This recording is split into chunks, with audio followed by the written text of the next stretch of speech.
So, double factorial example. So, pag double factorial, ito yung kailangan sa Wallis formula. So, pag double factorial, i-count mo by descending yung by 2 yung number ba? Kagaya nito, 8 factorial. Pag double factorial, ang kasunod niya 6. Then, minus 2, 4, and then times 2.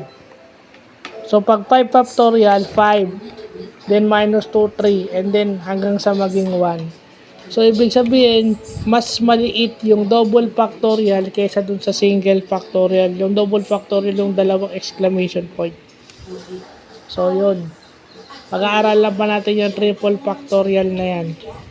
At saka yung special case ng factorial. Bago tayo pumunta sa Wallis formula.